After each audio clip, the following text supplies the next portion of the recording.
Before we look at the draft, Kyle, a little bit of heartfelt farewell, Yeah. if you will, for seven-time Cup Series champion and IndyCar.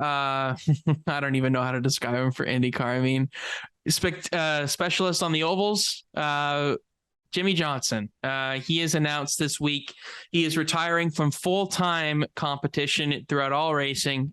He will do select races through the next year, couple years. Whoever knows how long the driver of the 48 car in both series that he raced in will continue on for. But, it was kind of expected given his lack of performance on the road courses and his IndyCar stint. He didn't run the full schedule in his first year, only did the road courses. And then this year he added the ovals, and that's where he really, really shined. Got a top 5 finish. I think it was at Iowa. I think he finished 5th. So, Jimmie Johnson's overall picture in IndyCar, it'd be hard to claim it a success, but it was definitely interesting to watch. And Johnson, making that big jump from a art form, because it is an art form. It's an unbelievable talent you have to be to drive open wheel stuff at that level, whether that's Formula One, IndyCar, anything. The fact that Jimmie was able to come over there and still do decently in a lot of respects, and then on the ovals really show his pure talent on that kind of track was pretty special to watch. So I wish, as much as the amount of years that I watched Jimmie Johnson dominate the sport, and I'm like, when is this going to end? It was bittersweet to see him leave NASCAR and then join a different series in IndyCar, and now to think that he's done full-time competition. Like, that's just kind of like an era almost closed as a racing fan. I feel like for anybody that's kind of grew up during our time, or if you're a little older than us, younger than us, you've seen Jimmie Johnson basically for most of his special career. So moving forward, he's probably got his sights set on maybe another Indy 5 appearance, because I feel like that's another thing that he wants to do. And then trying to do the double maybe with the Coca-Cola 600. You look at that Project 91 Trackhouse car as the prime option for him to jump into a good car at a good team for a one-off race that would definitely support him, considering Chip Ganassi's ties, and as well as Trackhouse being formerly Chip Ganassi Racing. So, and also Chevrolet, which helps. Yeah, definitely. So there's a lot of different ties for Jimmie Johnson to try and do that double. Of course, he wants to do Le Mans. That's one of the big ones for him. And then I imagine that he'll continue the 24 hours at Daytona. But what would you think about Jimmie Johnson doing the double, or any other things? Do you have anything that you would want to see Jimmie Johnson race in as a specialist kind of one-off race? Yeah, it's bucket list time. He checked off the IndyCar stuff on his bucket list the last couple of years. There's obviously going to be specific races and stuff that he still does in IndyCar. But yeah, it's bucket list time. It's time to go do some stuff that you never thought you'd have the chance to do. The Le Mans NASCAR project, he's absolutely going to be a part of. I would be stunned if he isn't. Probably going to be him, Mike Rockenfeller, Jeff Gordon, and maybe somebody else in there as the main trio for that team. And then you look at some other stuff. He'll do the Indy 500. I'd be stunned if he didn't. Whether he does the double, I think, is much more of a question. Just because, do you want to not do something with Hendrick Motorsports? Do you want to test yourself? Do you want to put all your focus on the Indy 500? All these kind of things. Like I could see him skipping the Coke 600 and just doing the Indy 500.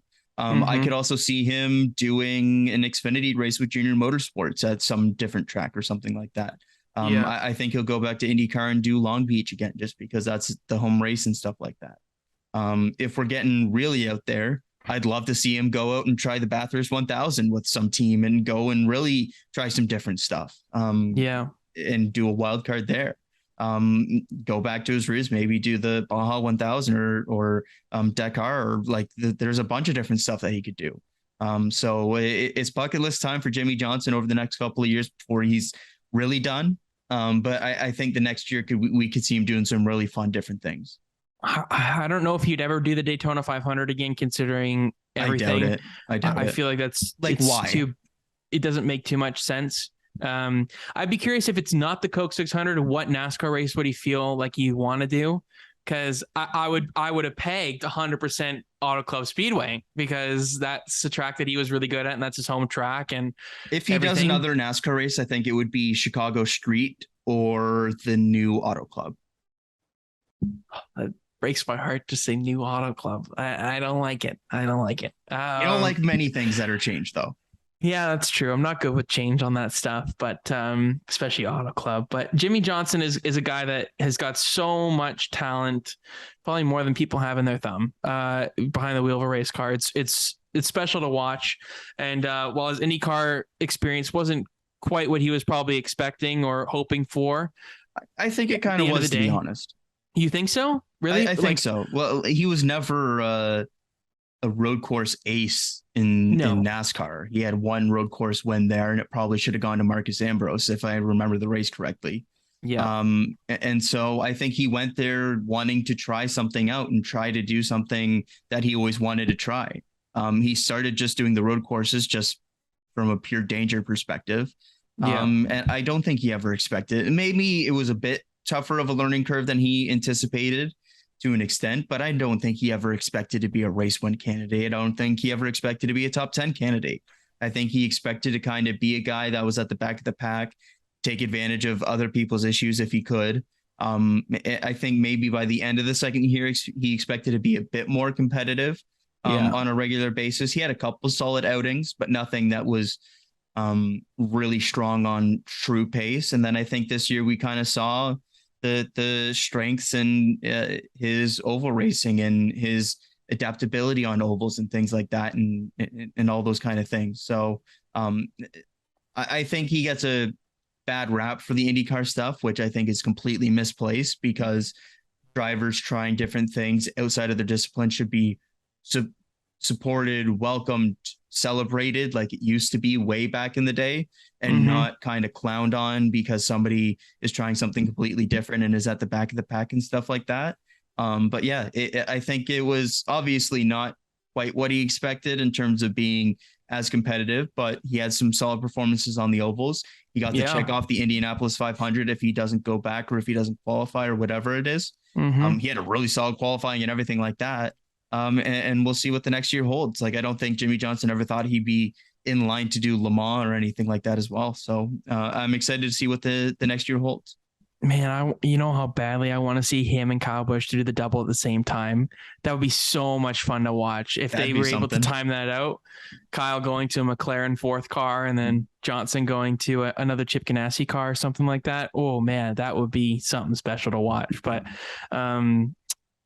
see what happens with Jimmie. We'll keep a close eye on it, see how he does. He's had success in the other art forms of racing before. I doubt that this will be the last we see of Jimmie Johnson hoisting trophies or being in contention for wins before his career is all said and done at the end of the day. So congrats to Jimmie Johnson on his IndyCar career. Being full-time this year was a big step for him, and overall, it was fun to watch, especially the oval stuff. He was always a guy that the broadcast wanted to highlight because he was doing so well compared to his normal road course stuff. So we'll see what happens with Jimmie Johnson and where he will end up racing next year and what race he will end up racing next year and for the years to come.